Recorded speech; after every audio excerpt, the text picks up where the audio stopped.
L'impression, à quelques heures de la fin de cette année, qui a été glorieuse pour beaucoup de martyrs et de personnes engagées sur de nombreux territoires, à commencer par le Sénégal, pour m'adresser à ce peuple en particulier, qui a eu un courage extraordinaire et qui a osé, malgré la répression sanglante dont il faisait l'objet, avec l'appui de la France de la part d'un régime que l'on peut qualifier de larbin, qui n'a pour seule vocation que de le maintenir sous tutelle d'un empire qui est en train de s'effondrer. Ce peuple a eu le courage de sortir dans la rue pour défendre l'un des siens, Ousmane Sonko, qui avait eu le courage de s'opposer à ce pouvoir et de tenter de porter une alternative panafricaine souverainiste qui permette justement à ce peuple de se sauver et de défendre ses intérêts alors que partout s'effondre le système dans lequel il est inséré. On a connu de nombreux drames, on a connu de nombreux morts pendant cette période. Ils se sont ajoutés à tous ceux qui périssent au quotidien encore aujourd'hui en tentant les traverser par la mer pour rejoindre un Occident fantasmé, un Occident qui est en train de s'effondrer et pour lequel il ne faut nourrir aucun rêve. Et cette adresse au peuple sénégalais est avant tout pour lui dire la fierté que nous avons éprouvée, nous en France et partout ailleurs, en les voyant se lever et en les voyant résister à un pouvoir particulièrement corrompu. Nous sommes à un moment qui est charnière, qui est clé, et c'est pour ça que j'ai décidé de m'exprimer et de vous adresser ce mot. Comme vous l'avez vu, nous arrivons au 31 décembre avec encore des incertitudes quant à la possibilité pour Ousmane Sonko de se présenter aux élections le 24 février prochain. Nous avons en cela obtenu de grandes victoires, car son élimination était prévue de longue date, et en le maintenant en vie politiquement, à travers un certain nombre de procédures judiciaires, nous avons fait un travail qui, à mon sens, a été essentiel pour préserver l'hypothèse d'un pays démocratique et capable de se souverainiser. Cependant, il ne faut pas se faire d'illusions, et ce message est avant tout adressé aux patriotes, aux militants d'un parti, et plus généralement à tous ceux qui, au Sénégal, espèrent le changement. Je suis très inquiet, très inquiet par la passivité avec laquelle ces organisations glorieuses, qui ont montré une capacité extraordinaire de mobilisation, laissent ces dernières semaines et ces derniers mois s'enfoncer peu à peu l'hypothèse d'une candidature d'Ousmane Sonko dans l'espoir que ses avocats réussissent à le sauver. Il n'y a pas de plan miracle, contrairement à ce qu'affirment beaucoup de militants de PASTEF. Il n'y a pas de possibilité pour les avocats seuls de sauver l'hypothèse de cette candidature et la possibilité pour le Sénégal d'éviter les heures sombres qui s'annoncent dans le cas où ces élections truquées interviennent sans la candidature d'Ousmane Sonko. Je tiens à faire passer ce message aux militants, aux citoyens, mais aussi aux dirigeants du parti qui semblent désorientés par la répression massive qui a eu cours ces dernières semaines et ces derniers mois, et qui ont coupé les têtes de nombreux des responsables politiques et territoriaux de ce qui était le PASTEF, et qui reste une structure de pouvoir extraordinaire, militante, qui a permis justement de préserver cette hypothèse que nous avons eu la charge par la suite ces derniers mois de prolonger. Nous avons réussi à obtenir un certain nombre de victoires décisives qui nous ont permis de faire perdurer cette option à travers le temps, et notamment ces derniers mois. La dernière en date, c'est la décision du tribunal de Dakar, comme vous le savez.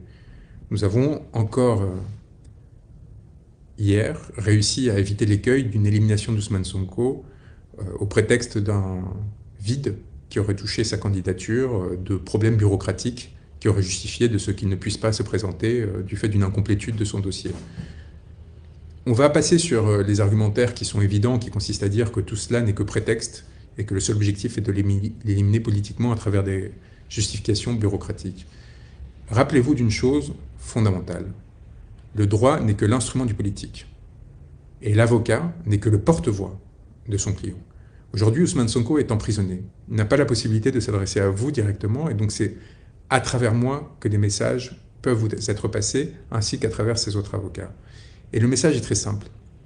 Sans prise de conscience de ce que l'organisation rigoureuse de manifestations et de mobilisation populaire qui démontre la détermination du peuple sénégalais à faire vivre leur démocratie et à refuser de se voir imposer une élection Potemkin qui ne ferait qu'évider le processus électoral et qui définitivement ferait quitter le Sénégal des rives de l'état de droit, de la démocratie et de la souveraineté populaire, il n'y aura pas de candidature d'Ousmane Sonko en février 2024.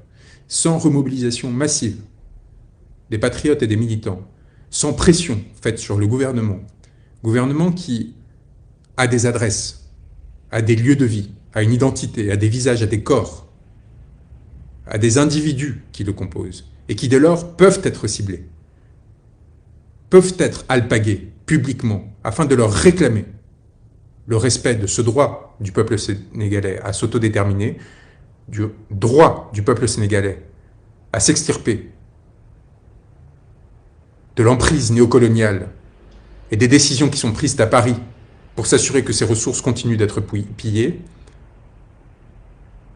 sans rappel continu et puissant de la part de ce peuple sénégalais à l'égard de leurs dirigeants, qu'ils risquent leur vie et leur devenir, il n'y aura pas de candidature d'Ousmane Sonko. Le travail que j'ai fait en tant qu'avocat ces derniers mois, qui a permis d'éloigner les nervis des rues de Dakar et des principales villes du pays, qui a permis de mettre fin à l'orgie de violence à laquelle se destinait ce pouvoir, doit être complété par une détermination, une mobilisation citoyenne qui doit aller au-delà de tous les prétextes juridiques qui pourraient leur être opposés.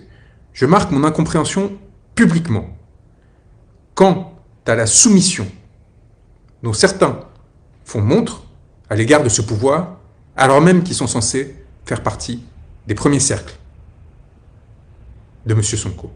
Je marque mon étonnement quant au fait que des mobilisations soient annoncées, puis annulées, parce que le pouvoir a décidé de les interdire, et que cette interdiction soit relayée par les supposés alliés d'Ousmane Sonko. Nous ne sommes pas les porte-voix du pouvoir. Nous n'avons pas à devenir les porte-voix du pouvoir. Et nous avons en responsabilité à exiger qu'il soit possible pour le peuple sénégalais d'exercer ses droits. C'est d'ailleurs la seule alternative qu'il nous reste à l'émeute, à la violence, au massacre dont nous menace le gouvernement actuel. Sans détermination à exercer nos droits de façon pacifique, notre droit à l'expression, à la manifestation, il n'y aura pas d'élection libre et démocratique en février 2024. Sans dépassement des craintes qu'a suscité ce pouvoir en enfermant 1000 Sénégalais, dont les principaux responsables du PASTEF, sans capacité à régénérer une structure de pouvoir rapidement, territoriale, quartier par quartier, avec des personnes désignées chargées de mobiliser les jeunes, et qui à leur tour se mobilisent pour faire parler le peuple, et pour montrer à ce gouvernement qu'il ne s'en tirera pas comme ça, et qu'il n'écrasera pas la souveraineté populaire, il n'y aura pas de candidature d'Ousmane Sonko. Vous avez montré au monde une maturité politique extraordinaire, en n'ayant pas peur des tirs à balles réelles que l'on vous opposait, en n'ayant pas peur de montrer la détermination du peuple sénégalais à se mobiliser, y compris face à la violence. Qu'est-ce qui se passe désormais, à 2 mois d'une échéance cruciale, qui risque de transformer la démocratie sénégalaise en une pantomime, c'est-à-dire d'évider le suc qui donne l'énergie à un peuple, qui lui permet de se régénérer, de créer des ressources et de faire face à la misère et à l'exploitation à laquelle on cherche à le vouer. Qu'est-ce qui se passe à 2 mois de ces élections qui vous fasse tant craindre ce pouvoir alors que ces prisons sont pleines à craquer, qu'il n'arrive pas à s'opposer à vous par la violence car il a trop peur des procédures que nous avons enclenchées et qu'il ne saurait où vous enfermer si un nouveau mouvement de masse intervenait. Qu'est-ce qui fait que, de la part de la direction du PASTEF et des partis qui lui sont alliés, et de la part de ces militants qui ont été si courageux, il n'y ait pas eu, depuis le mois de juin, des mobilisations sérieuses pour exiger le respect de la démocratie sénégalaise? Qu'attend-on? Que l'élimination d'Ousmane Sonko soit définitive? Qu'il n'y ait plus d'espoir? Qu'attend-on? Une recette miracle de la part de ses avocats? Un plan miraculeux et secret qui permettrait à tous de se sauver? Ce que vous a proposé Ousmane Sonko, ce n'est pas la passivité.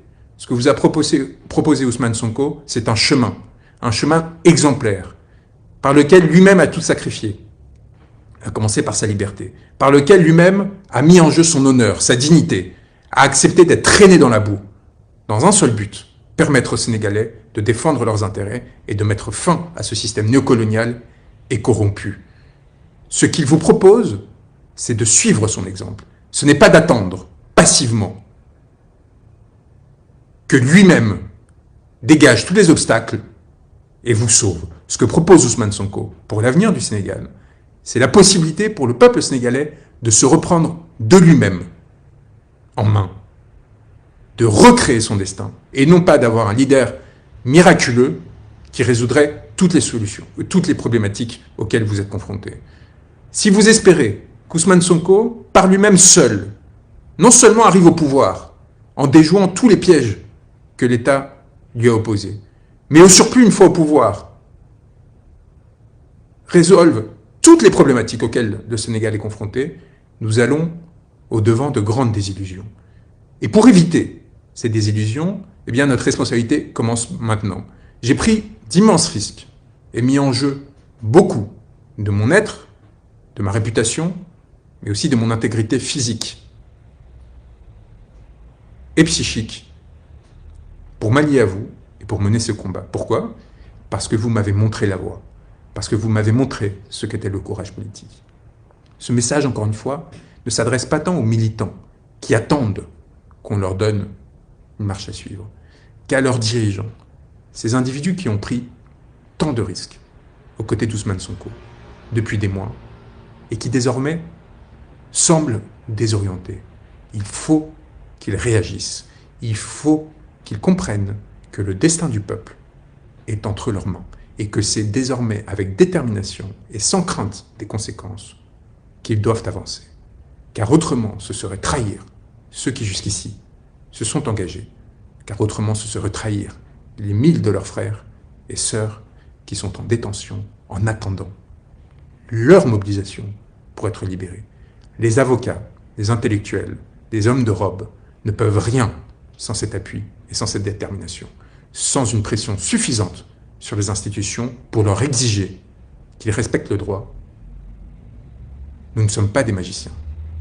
Et s'il est vrai que j'ai promis un holocauste judiciaire à tous ceux qui trahiraient et qui penseraient qu'à travers l'impunité qui leur semble offerte par le régime actuel, ils pourraient se retrouver demain protégés, et s'il est vrai que nous avons des instruments puissants en Europe, au sein de procédures judiciaires qu'ils ne sauront éviter pour aller poursuivre jusqu'à leur dernier souffle ceux qui trahiront, non seulement en ordonnant des violences, mais également en violant les droits souverains du peuple sénégalais et l'édifice réglementaire, législatif et constitutionnel de ce peuple, ces menaces ne permettront qu'une chose: s'assurer que demain, il n'y ait pas d'impunité. Mais pour éviter que ces aides se perpétuent au pouvoir et que le destin des Sénégalais soit une nouvelle fois volé, nous ne suffirons pas, ni moi, ni mes confrères. Le 4 janvier prochain, une procédure instrumentale lancée par un ministre, Mamba Nyang, sera audiencée en urgence, et nous savons tous parfaitement pourquoi, à la Cour suprême.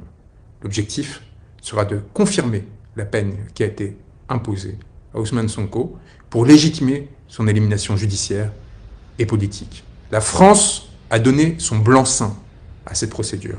Acceptez-vous que la France, une nouvelle fois, vous trahisse et vous vole votre destin? Le 5 janvier, la candidature d'Ousmane Sonko sera étudiée, ou plutôt rejetée d'office, par le Conseil constitutionnel, avant même que la commission de contrôle des parrainages ait pu se prononcer.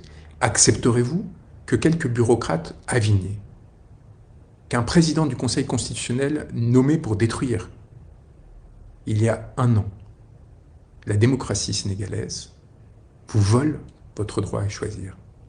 Accepterez-vous d'être réduit à devoir choisir un candidat B ou C lors des élections du 24 février 2024, avec en conséquence le risque que celui-ci, faute d'instructions suffisamment claires, recueille le nombre de voix suffisant qui aurait dû aller entre les mains d'Ousmane Sonko. Accepterez-vous encore longtemps que votre candidat, celui en qui vous avez placé vos espérances, demeure enfermé alors qu'il devrait faire campagne? Nous avons héroïquement, à la mesure de nos moyens faibles, face à un appareil de pouvoir extraordinaire, avec le soutien de l'ancienne puissance coloniale, la France, réussi à résister. Nous avons, ce 31 janvier 2023, de façon miraculeuse, réussi à maintenir sous perfusion l'hypothèse de la candidature d'Ousmane Sonko. Il vous appartient maintenant, désormais, de la faire vivre, de la sortir de ses urgences et de lui permettre de se déployer. La force de ce pouvoir est chancelante. Sa capacité à se faire obéir par des forces de l'ordre, qui voient parfaitement que c'est la volonté du peuple qui est aujourd'hui écrasée, est infime. Et elle pourra à tout moment basculer. Il vous appartient de produire cette bascule en vous montrant digne et courageux, comme vous l'avez toujours été. Je suis venu à vous impressionné par ce courage et cette dignité. Je ne suis pas venu à vous par adhésion à un homme ou à ses idées. Je suis venu à vous car j'ai vu un peuple se lever et que j'ai vu là un exemple qui à tant d'autres pourrait donner de l'espoir. Et c'est pour cela que j'ai pris le risque d'être arrêté et enfermé pour une durée qui aurait pu être indéterminée. Et c'est pour cela que j'ai dévoué ces derniers mois à vous accompagner. Je vous en prie, faites perdurer cet espoir, car de nombreux autres peuples, alors, se souviendront du peuple sénégalais, qui alors marquera l'histoire. Je vous souhaite, non pas une bonne fin d'année, mais des préparatifs méticuleux et une organisation autonome s'il le faut, si vous voyez que les instructions ne sont pas suffisantes, de façon à vous assurer que la bascule intervienne au bon moment et que le peuple maintienne son emprise sur son régime. Ne vous laissez pas prendre à des espoirs de coups d'État, de coups de force militaire. Vous avez, de façon unique dans ce pays, la possibilité de vous, par votre force et votre engagement, déterminer le destin de vos institutions. Beaucoup de peuples vous jalouseraient, beaucoup de peuples espéreraient être à votre place. Vous avez la légitimité pour le faire. Ne laissez pas cet homme qui a fait tant de sacrifices pour vous abattre par un pouvoir qui n'a qu'un espoir, faire élire l'un des siens dans le seul but de continuer à accaparer des ressources, à vous soumettre et à vous humilier. Nous serons à vos côtés, nous resterons déterminés, ne laissez pas la peur vous gagner à un moment où c'est eux qui sont en train de chanceler. Battez-vous, luttez, continuez, ne les lâchez pas. Et s'il vous faut, par petits groupes, agir de façon à leur faire sentir, partout où ils sont, que vous voulez entrer, faites-le. N'attendez pas que des instructions ne vous soient données, n'attendez pas qu'un appareil politique qui est harcelé par le pouvoir vous dise où aller, vous savez où ils sont, vous savez ce qu'ils font et vous savez ce qu'il vous faut faire pour vous imposer. Courage à tous, nous ne vous lâcherons pas, mais à une condition, que vous-même